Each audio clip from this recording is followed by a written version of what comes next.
Bien-aimés du Seigneur à travers le monde et particulièrement au Congo, bonjour. Le Seigneur Jésus-Christ, dont je suis serviteur, m'a confié un message sur les conflits. Qu'est-ce que les conflits? D'où viennent les conflits et comment les éviter ou les résoudre? Mais avant d'aborder ce thème si particulier, je vous invite à faire avec moi une courte prière.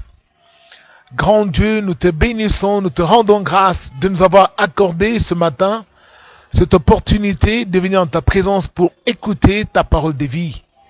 Donne-nous l'intelligence de comprendre ta volonté au travers de cette parole que tu as envoyée pour nous, pour que nous menions une vie paisible et nous sachions comment résoudre nos conflits. Au nom du Seigneur Jésus-Christ, Amen. Je disais donc que le Seigneur Jésus-Christ m'a confié un message sur les conflits.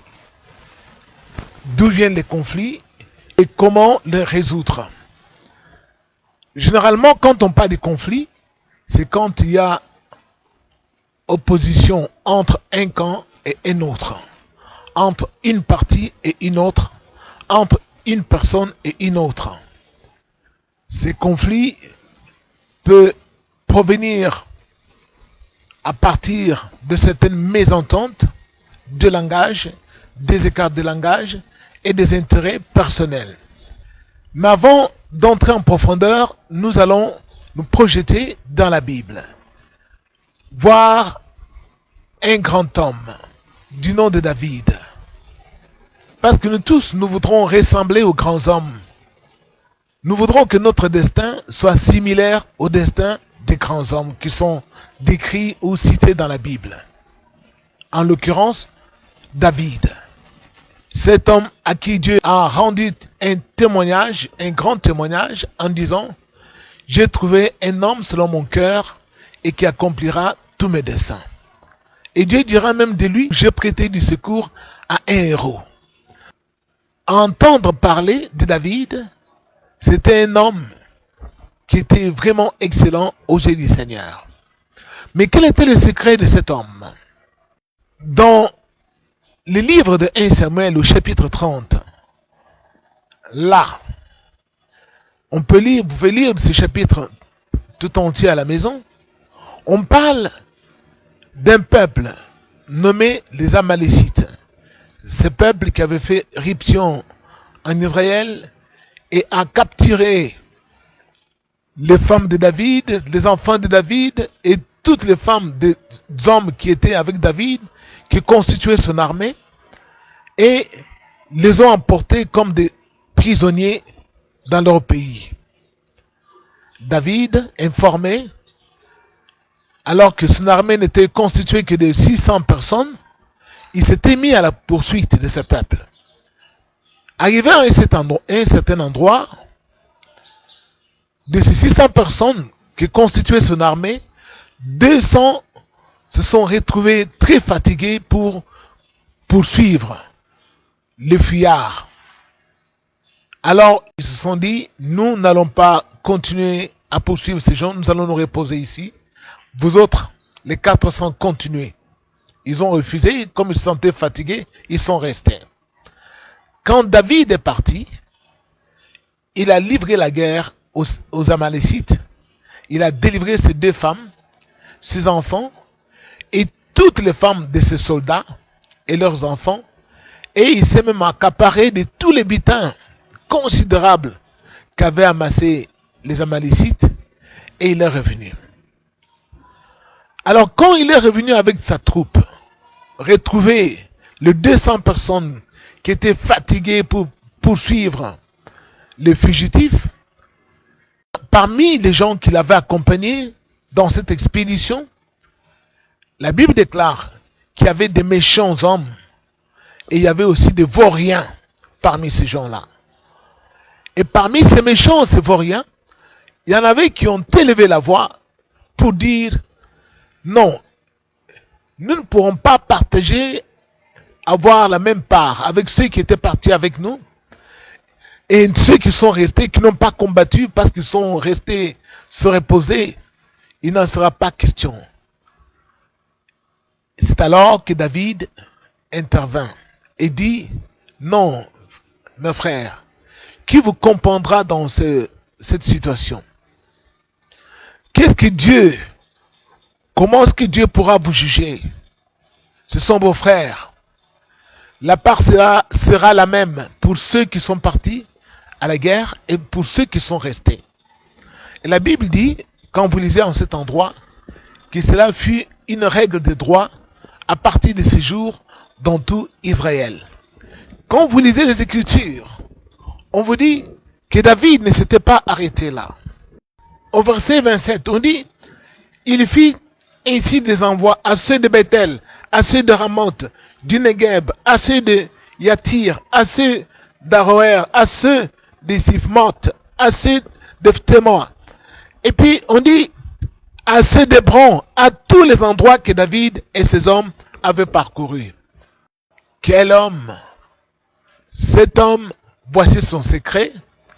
Il savait partager tout ce que Dieu lui donnait avec tous ses hommes.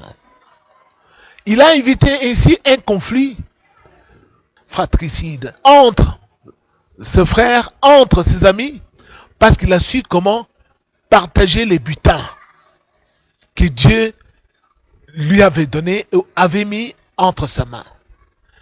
Un bon chef, un grand homme, c'est celui qui sait partager les butins, les richesses que Dieu a mis à sa disposition avec tous les autres qu'il avait soutenus ou tous les autres qu'il avait accompagnés dans son ascension pour remporter des victoires.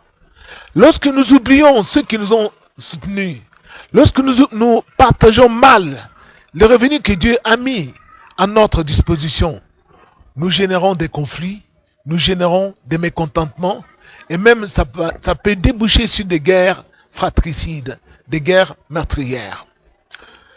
Et que dire du Seigneur Jésus-Christ? La Bible nous enseigne, par la bouche de l'apôtre Paul, que Jésus-Christ est né de la postérité de David, selon la chair, mais déclaré fils de Dieu avec puissance par l'esprit de sainteté.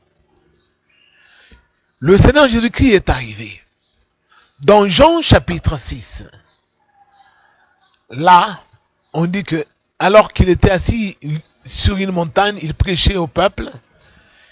Il vit que le peuple était nombreux, mais ils avaient faim, ils étaient restés auprès de lui durant 3 jours.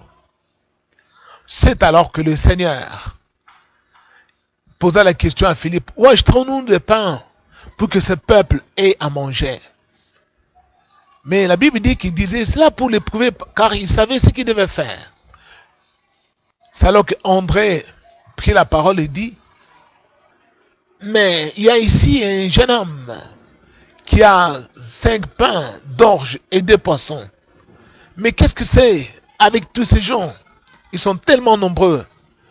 C'est alors que le Seigneur dit, faites-les asseoir. On fit asseoir tout ce peuple. On dit qu'il y avait 5000 hommes, sans compter les femmes et les enfants. 5000 hommes. On les fit tous asseoir sur l'herbe. Le Seigneur prit le pain, rendit grâce au Père et il donna à ses disciples pour qu'ils puissent distribuer. Il fit de même pour les poissons. Et il est écrit qu'il en donna autant qu'ils en voulurent. Tous ces gens ont mangé, ils se sont rassasiés. Et à la fin, le Seigneur ordonna à ses disciples de ramasser tout le reste. Et quand on a ramassé, on a compté 12 paniers remplis de pain qui étaient restés. Souvenez-vous ce que le Seigneur a fait. Le Seigneur, quand il a appelé ses disciples, il en a établi 12 comme apôtres, du nombre des 12 tribus d'Israël.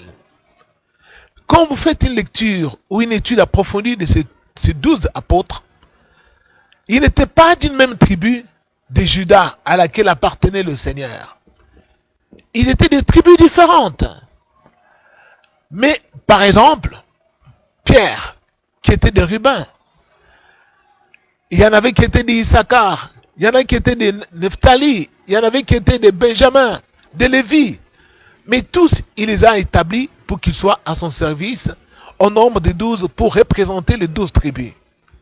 Et quand il a multiplié les pains et les poissons, il n'a pas dit, où sont les gens des tribus de Juda qui se lèvent parce que moi j'appartiens à la tribu de Juda et qu'ils mangent en premier. Non.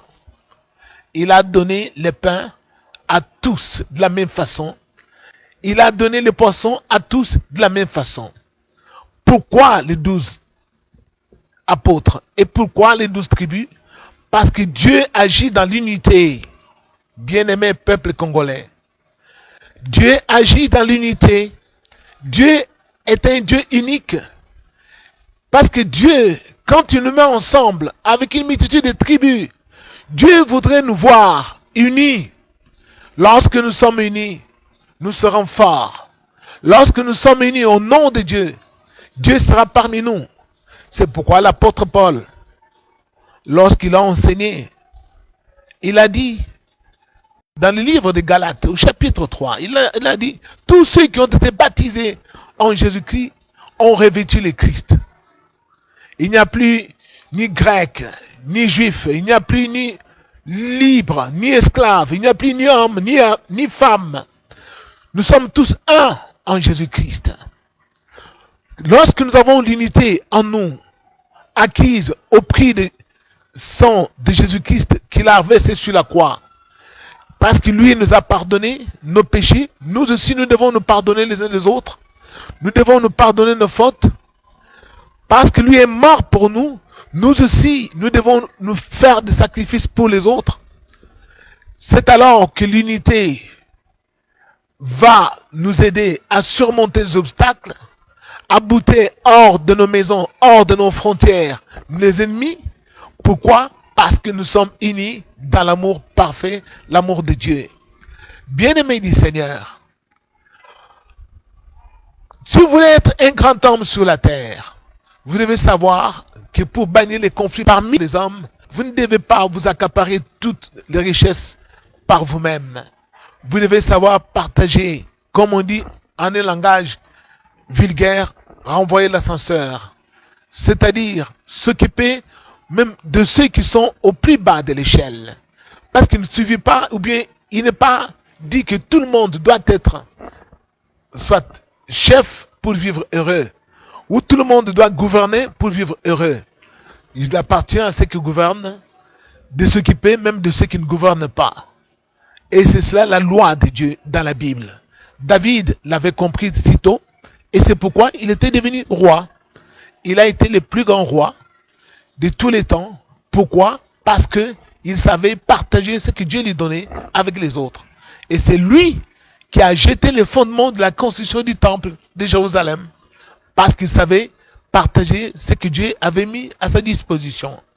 Bien-aimés du Seigneur, vous qui me suivez ce matin, pourquoi le Seigneur envoie ce message? Le Seigneur envoie ce message pour que nous sachions que tout a déjà été résolu dans la Bible. Jésus-Christ a montré cet exemple. Et les hommes qui avaient mangé, qui étaient rassasiés, après avoir mangé et rassasiés, ils sont venus, ils ont dit, voici vraiment le prophète qui devait venir dans le monde. Et ils ont cherché à l'élever comme roi. Mais hélas, le Seigneur n'était pas venu pour être roi dans la chair. Il s'est échappé, il est parti.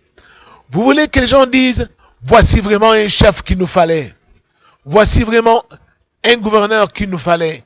Voici vraiment un ministre qu'il nous fallait. Voilà l'exemple à suivre.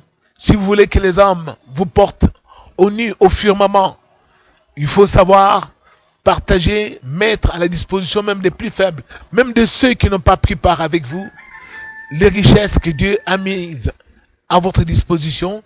C'est alors que vous allez consoler tous les cœurs qui sont froissés, tous les cœurs qui sont angoissés, et que même les hommes les plus vils qui sont parmi nous n'auront rien à dire. Il ne faut jamais écouter les méchants, ni les hommes vauriens qui sont avec nous. Il y en aura toujours. Mais prenez conscience que Dieu est un indivisible. Dieu n'agit pas dans la division et l'exclusion des autres. Que le Seigneur vous bénisse. Bon dimanche et à la fois prochaine. Merci beaucoup.